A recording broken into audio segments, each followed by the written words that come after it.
Assalamualaikum warahmatullahi wabarakatuh. Salam dan bahagia. Perkenalkan, saya Asma Risa Pangestitika NIM 2018-008008 dari Padepokan 21 KKN UST dengan dosen pembimbing lapangan Bapak Rizal Rinova SEMSC. Video ini dibuat untuk warga di Padukuhan Kepuh, Pacarjo, Semanu Gunung Kidul, serta untuk masyarakat luas. Pada video ini, saya akan menyampaikan tentang tips memulai usaha di masa pandemi. Hingga saat ini, pandemi belum juga berakhir. Banyak hal yang sudah berubah dan menuntut kita untuk beradaptasi agar bisa bertahan. Tidak terkecuali dalam hal mencari penghasilan. Banyak pekerja yang kehilangan pekerjaannya karena terdampak pandemi. Sehingga memulai usaha atau bisnis menjadi solusi untuk menambah pemasukan agar tetap dapat mencukupi kebutuhan hidup sehari-hari. Bagi yang belum pernah terjun ke dunia bisnis, tidak ada salahnya untuk mencoba. Kita jangan takut untuk memulai bisnis, karena tidak ada yang namanya kegagalan, adanya sukses atau belajar.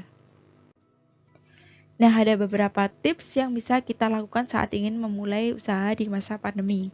Yang pertama yaitu menentukan produk dengan melihat peluang potensial. Kemudian yang kedua, berbisnis dengan modal ringan atau kecil. Yang ketiga, memasarkan produk secara online. Yang keempat, mengenai pengiriman produk. Yuk disimak ya penjelasannya. Tips yang pertama yaitu menentukan produk dengan melihat peluang potensial. Pandemi yang membuat daya beli menurun mengharuskan kita untuk lebih jeli melihat peluang. Sehingga kita harus mempertimbangkan untuk menawarkan produk atau jasa yang masih banyak dicari orang-orang meski sedang pandemi seperti saat ini. Contoh bisnis yang dapat dijalankan seperti pada sektor kuliner dengan menjual makanan beku atau frozen food, siap saji dan siap masak atau menjual makanan sehat penunjang imun tubuh. Kemudian, sektor healthcare dengan menjual masker beragam jenis, face shield, dan hand sanitizer. Selain itu juga bisa pada sektor fashion dengan menjual pakaian rumahan seperti daster, gamis rumahan, dan piyama. Atau pada sektor jasa, yaitu jasa guru privat karena tidak sedikit orang tua merasa kesulitan dengan sistem pembelajaran online yang sedang berlaku saat ini. Kemudian tips yang kedua yaitu berbisnis dengan modal ringan atau kecil. Setelah kita menemukan beberapa pilihan bisnis dengan peluang yang potensial, kita tinggal menyesuaikan mana yang sekiranya masuk dengan anggaran modal awal. Tujuannya agar kelancaran menjalankan bisnis dapat tercapai. Sebisa mungkin, cari yang tidak harus menggunakan modal besar dan memulai bisnis secara perlahan. Yang terpenting bisa menghasilkan keuntungan dulu meski nilainya masih sedikit. Misalnya, kita bisa memulai bisnis hanya memanfaatkan smartphone dan media sosial kita untuk berjualan dengan menjadi dropshipper atau reseller online. Atau misalnya kita ingin berbisnis frozen food, maka kita tidak perlu terburu-buru membeli freezer baru untuk menyimpan produk dagangan. Kita bisa memanfaatkan kulkas yang ada di rumah sebagai permulaan. Kemudian tips yang ketiga yaitu memasarkan produk secara online. Jangan bingung soal memasarkan produk. Kita dapat memanfaatkan semaksimal mungkin media sosial dan berbagai e-commerce atau marketplace untuk memasarkan produk atau jasa yang kita tawarkan. Kita dapat menggunakan media sosial seperti WhatsApp, Instagram, Facebook, bahkan TikTok.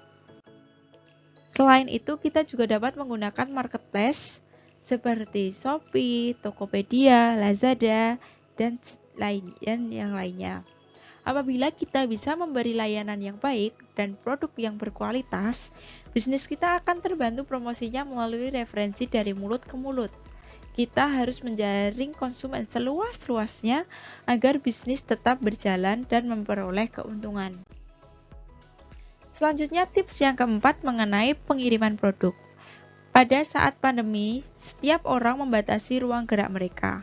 Oleh karena itu, pengiriman produk dapat dilakukan dengan layanan antar atau delivery order. Selain itu, juga dapat menggunakan sistem COD atau cash on delivery yang tentunya dengan jarak tertentu. Pengiriman produk juga dapat memanfaatkan layanan antar seperti Gojek, Grab, atau sejenisnya. Selain itu, untuk pengiriman luar daerah yang tidak memungkinkan dengan jasa antar yang saya sebutkan sebelumnya, kita juga dapat menggunakan jasa pengiriman seperti JNE, JNT, Si Cepat, dan sejenisnya. Nah, sekian video yang dapat saya sampaikan mengenai beberapa tips bagaimana memulai usaha di masa pandemi seperti ini. Seperti saat ini, tips yang tidak kalah penting dari itu adalah jangan takut untuk memulai sesuatu yang belum dicoba. Ingat bahwa usaha yang kita lakukan tidak akan pernah mengkhianati hasil. Semoga video ini bermanfaat bagi kita semua dan semangat untuk kalian yang ingin memulai usaha di masa pandemi ini. Jangan lupa tetap jaga iman dan imun serta tetap menerapkan 5M, yaitu memakai masker, menjaga jarak, mencuci tangan, menghindari kerumunan, dan mengurangi mobilitas.